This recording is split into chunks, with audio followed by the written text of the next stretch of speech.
Hello दोस्तों, नमस्कार। Happy Rakshabandhan. और आप लोग कैसे हैं? आशा करता हूँ आप सभी लोग बढ़िया ही होंगे। जैसा कि आप सभी लोग जानते हैं कि यूपी स्पेशल की पहली क्लास हो चुकी थी और आज सेकंड क्लास है, तो बिना टाइम गवाए हम क्लास पे बात करते हैं। ठीक है, तो पहली क्लास में हम लोगों ने पढ़ा था उत्तर प्रदेश का नामांकन के बारे में। ठीक है, और उत्तर प्रदेश से सीमा बनाने वाले राज्यों के बारे में पढ़ा था। ठीक है, आज हम पढ़ने वाले हैं उत्तर प्रदेश के राजकीय चिन्हों के बारे में। ठीक है, तो उससे पहले एक बात बताना चाहूँगा। उस दिन दो चीज़ें छूट गई थी। उत्तर प्रदेश से अधिकतम सीमा बनाने वाला जो जिला राज्य है वो एमपी है, और न्यूनतम सीमा बनाने वाला राज्य है हिमाचल प्रदेश है। ये दो क्वेश्चन याद रखना। ठीक है, तो अब हम पढ़ने वाले हैं उत्तर प्रदेश के यूपी के राजकीय चिन्हों के बारे में। ठीक है, चलिए देखिए, उत्तर प्रदेश का राजकीय पशु है, यूपी का राजकीय पशु बारहसिंघा है। समझ रहे हो, बारहसिंघा है। बारहसिंघा इसे स्वयं डियर भी कहा जाता है, स्वयं डियर। समझ लो, उत्तर प्रदेश का राजकीय पशु क्या है? बारहसिंघा। इसे स्वयं डियर भी कहा जाता है। उत्तर प्रदेश का राजकीय पक्षी क्या है? सारस है। उत्तर प्रदेश का राजकीय पक्षी क्या है? सारस है। यह कद में सबसे ऊंचा, समझ लो, यह सबसे कद में ऊंचा उड़ने वाला पक्षी है, इसलिए इसे सारस उत्तर प्रदेश का राजकीय चिन्ह चुना गया है। समझ लो। अब बात करते हैं उत्तर प्रदेश का राजकीय वृक्ष क्या है? अशोक। अशोक का पेड़ आप लोगों ने ज्यादातर स्टेशनों या फिर मंदिरों के पास देखा होगा। ठीक है, तो समझ रहे हो ना, उत्तर प्रदेश का राजकीय वृक्ष क्या है? अशोक है। उत्तर प्रदेश का राजकीय खेल क्या है? हॉकी। ध्यान देना, भारत का भी राष्ट्रीय खेल हॉकी है और उत्तर प्रदेश का भी राजकीय खेल हॉकी है। समझ लो। अब बात करते हैं उत्तर प्रदेश का राजकीय पुष्प के बारे में।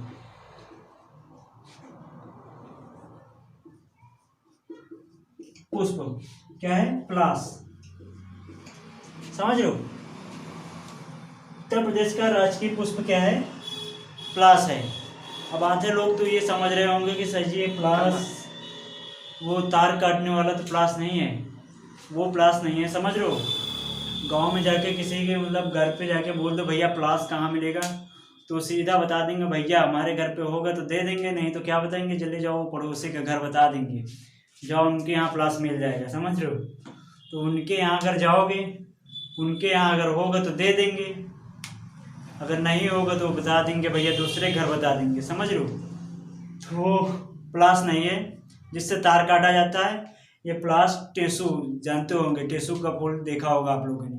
समझ रहे हो, यहाँ पे टेसू लिखे दे रहा हूँ, टेसू।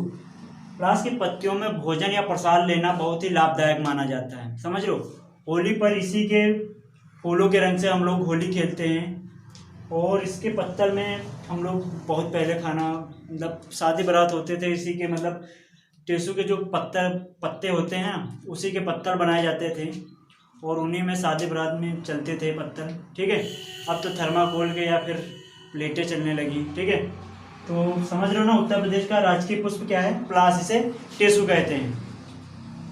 तो ये उत्तर प्रदेश के राजकीय चिन्ह। आगे बढ़ता हूँ। ठीक है, चलिए बात करते हैं उत्तर प्रदेश के राजकीय चिन्ह के बारे में। जैसा आप लोग देख रहे हैं, मैंने ब्लैक बोर्ड पे चित्र बनाया है। ठीक है, तो ज़्यादा अच्छा चित्र तो बना नहीं है, लेकिन फिलहाल समझ जाइएगा। ठीक है, बात करते हैं उत्तर प्रदेश राजकीय चिन्ह के बारे में। ठीक है, उत्तर प्रदेश का जो राजकीय चिन्ह है, एक व्रत में दो मछली,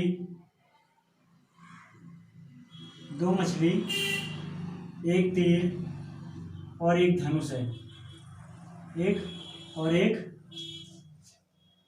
धनुष है, इसे सन 1938 में स्वीकृत किया गया था। ठीक है, समझ लो। देखो उत्तर प्रदेश का राजकीय चिन्ह एक व्रत में 2 मछली, एक तीर और एक धनुष है। ठीक है, ये जो धनुष है ये अयोध्या के भगवान राम को प्रदर्शित करता है। अयोध्या के भगवान राम को दर्शाता है। ठीक है, समझ लो। तो जो ये मछली हैं इनको चिताल बोलते हैं। क्या बोलते हैं? चिताल। समझ रहे हो ना? ये जो मछली हैं इनको चिताल बोलते हैं। जो ये लाइनें दिख रही हैं आपको, ठीक है, ये लाइनें बीच में, समझ लो, ये जो लाइनें हैं ये 3 नदियों का संगम है। क्या है? 3 नदियों का संगम। समझ लो, गंगा, यमुना और सरस्वती। ठीक है, ये समझ रहे हो ना?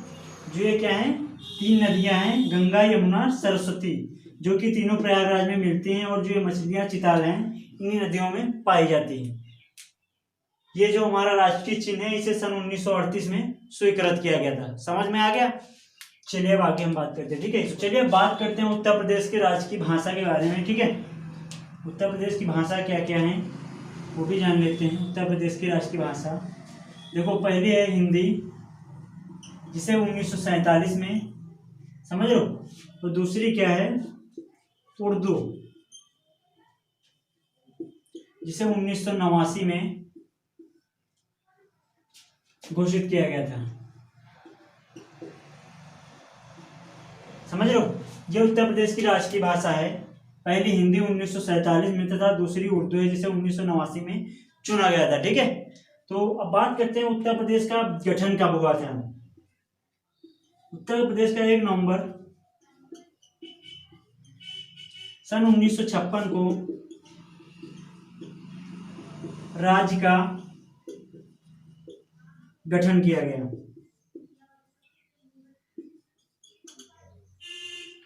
ये क्वेश्चन ध्यान रखना, ये ज्यादातर क्वेश्चन एग्जाम में पूछा गया है। ठीक है, उत्तर प्रदेश का गठन कब किया गया था? 1 नवंबर सन 1956 को राज्य का गठन किया गया था। ठीक है, यहीं पे एक चीज और ध्यान देना, 24 जनवरी को यूपी दिवस मनाया जाता है। क्या मनाया जाता है? यूपी दिवस।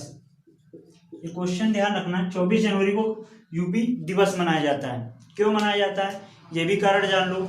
24 जनवरी 1950 से पहले उत्तर प्रदेश को यूनाइटेड प्रोविंस के नाम से जाना जाता था। समझ लो, संयुक्त प्रांत।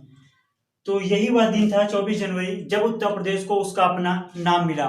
उसी को यादगार बनाने के लिए हमारे योगी सरकार ने फैसला लिया। समझ लो, तो ये ध्यान रखना, 24 जनवरी को यूपी दिवस मनाया जाता है। ठीक है, तो इसको हम रख करते हैं। चलिए अब बात करते हैं उत्तर प्रदेश के क्षेत्रफल के बारे में। ठीक है, तो उससे पहले एक चीज जान लेते हैं।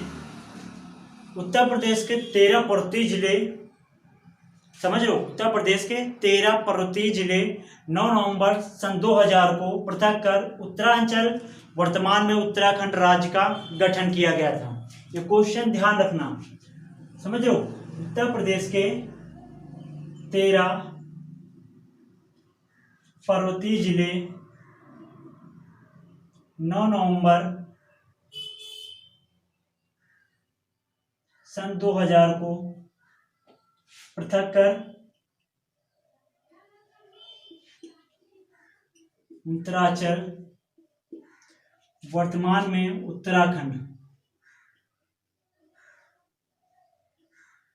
समझ लो, उत्तराखंड राज्य का गठन किया गया। राज्य का गठन किया गया था। समझ लो, ये क्वेश्चन ध्यान रखना। समझ लो, उत्तर प्रदेश के 13 पर्वतीय जिले 9 नवंबर सन 2000 को पृथक कर, मतलब अलग करके, उत्तरांचल, पहले मतलब उत्तराखंड अब तो वर्तमान में नाम है, लेकिन उससे पहले क्या नाम था? उत्तरांचल। उत्तरांचल वर्तमान में उत्तराखंड राज्य का गठन किया गया था। अब बात करते हैं उत्तर प्रदेश के क्षेत्रफल के बारे में। उत्तर प्रदेश का क्षेत्रफल है 2,40,928 वर्ग किलोमीटर। समझ रहे हो?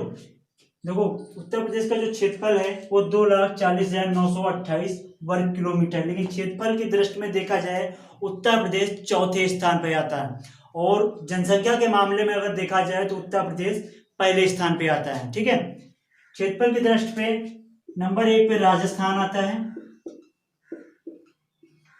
और नंबर 2 पे एमपी आता है, मध्य प्रदेश। ठीक है, नंबर 3 पे महाराष्ट्र आता है, तो चौथे पे क्या आता है? उत्तर प्रदेश हमारा। क्षेत्रफल की दृष्टि में पहले राजस्थान, फिर एमपी, फिर महाराष्ट्र, फिर चौथे नंबर पे उत्तर प्रदेश आता है, लेकिन जनसंख्या के मामले में उत्तर प्रदेश हमारा पहले स्थान पे आता है। ठीक है, इतना क्लियर हो गया? तो इसको हम रख करते हैं। ठीक है, चलिए बात करते हैं उत्तर प्रदेश के नगर निगम के बारे में। ठीक है, जान लेते हैं उत्तर प्रदेश में नगर निगम कौन कौन से जिले आते हैं। ठीक है, लेकिन उससे पहले क्वेश्चन उस दिन बताने को भूल गए थे पहले वाली क्लास में। उत्तर प्रदेश की जो लंबाई है, उत्तर, दक्षिण, पूर्व और पश्चिम, उत्तर से दक्षिण की जो लंबाई है वो 240 किलोमीटर है, और पूर्व पश्चिम से पूर्व की ओर की जो लंबाई है वो 650 किलोमीटर है। इतना ध्यान रखना। ठीक है, तो उत्तर से दक्षिण की ओर जो लंबाई है वो 240 किलोमीटर है, और पश्चिम से पूर्व की ओर की लंबाई 650 किलोमीटर है। ठीक है, अब बात करते हैं उत्तर प्रदेश के नगर निगम के बारे में। उत्तर प्रदेश में जो नगर निगम है वो टोटल 17 जिले हैं। ठीक है, अब देख लेते हैं कौन कौन से जिले आते हैं। देखो पहला हो गया लखनऊ, दूसरा हो गया कानपुर नगर, लखनऊ, कानपुर, प्रयागराज,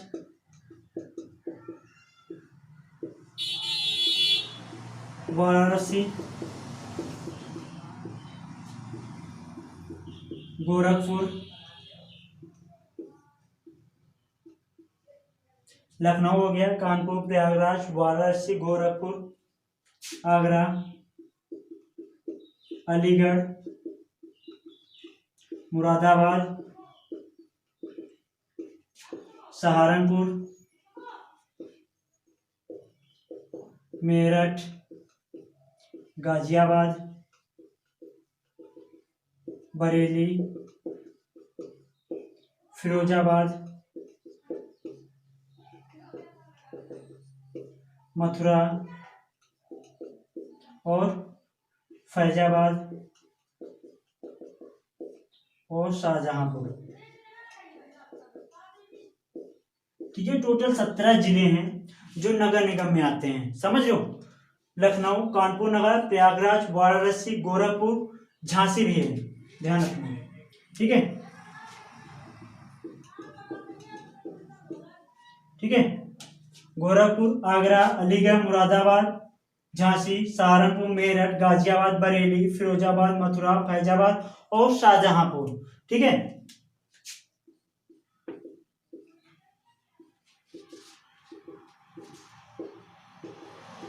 तो ये टोटल 17 जिले हैं जो नगर निगम में आते हैं, तो इनको याद कर लेना। ठीक है, इनके लिए लेकिन मैं एक ट्रिक बता रहा हूँ। ठीक है, अगर मैंने एक ट्रिक बनाई है, अगर उससे आप लोगों को याद हो जाए तो उससे याद कर लेना। ठीक है, देखिए ट्रिक है,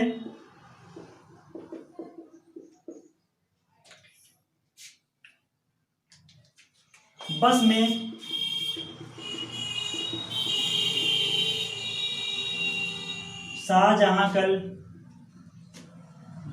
शाहजहां कल गोवा, आवारा गमछा,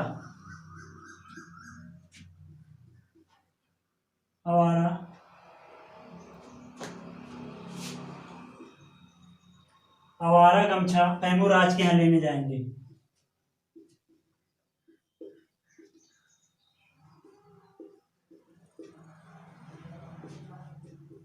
ठीक है, देखो ट्रिक क्या है, बस में शाहजहां कल गोवा, आवारा गमछा फैमुराज के यहाँ लेने जाएंगे। समझ लो, ये मैंने एक ट्रिक बनाई है, इससे अगर आपको इजी लगे तो इससे याद कर लेना। ठीक है, देखो, बा से हो गया बरेली, सा से हो गया सहारनपुर, समझ लो, मे से हो गया मेरठ। जो शाहजहां है इसके पीछे पुर लगा देंगे तो ये शाहजहांपुर हो जाएगा। ठीक है, शाहजहांपुर, समझ लो, इसको ध्यान रखना। का से हो गया कानपुर, ला से हो गया लखनऊ, गो से हो गया गोरखपुर, और आ से हो गया आगरा। ठीक है, समझ में आ रहा है ना। आ से हो गया अलीगढ़, वारा, वारा मतलब देखो यहाँ पे वारा रस्सी हो गई, ये देखो, ये वारा है, ये वारा, वारा रस्सी हो गया। ठीक है, समझ लो। गा से हो गया गाजियाबाद। ठीक है, गाजियाबाद अभी गोरखपुर हो गया था, गाजियाबाद में। ठीक है, ये हो गया गाजियाबाद, ध्यान देना। गा से गाजियाबाद, मां से मथुरा हो गया, झा से क्या हो गया झांसी, फै से क्या हो गया फैजाबाद, मुंह से क्या हो गया मुरादाबाद,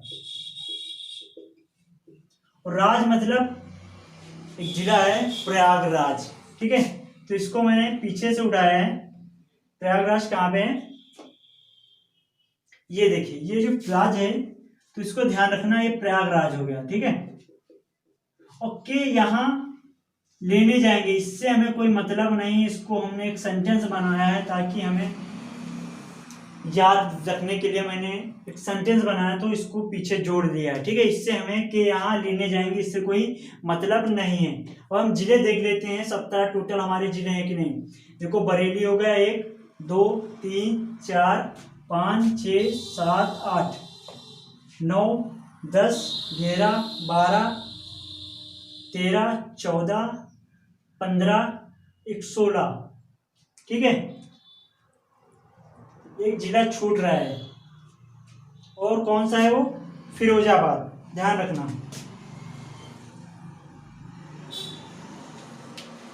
बस में शाहजहां कल गोवा, आवारा गमछा फैमुराज के यहाँ लेने जाएंगे, इतना ध्यान रखना। इसमें एक जिला छूट रहा है फिरोजाबाद, इसको याद रखना। ठीक है, इसमें फिरोजाबाद कहीं पे है नहीं। ठीक है, अगर आपको ये ट्रिक इजी लगे तो इससे याद कर लेना, अगर नहीं ट्रिक मतलब कुछ ज़्यादा टफ लग रही है तो आप ऐसे भी याद कर सकते हैं। ठीक है, कोई ज़्यादा कठिन नहीं है। ठीक है, तो आज की क्लास में हम फिर इतना ही रहने देते हैं। तो दोस्तों, आज की क्लास कैसी लगी हमें कमेंट बॉक्स में ज़रूर बताना। धन्यवाद, मिलते हैं फिर अगली क्लास में।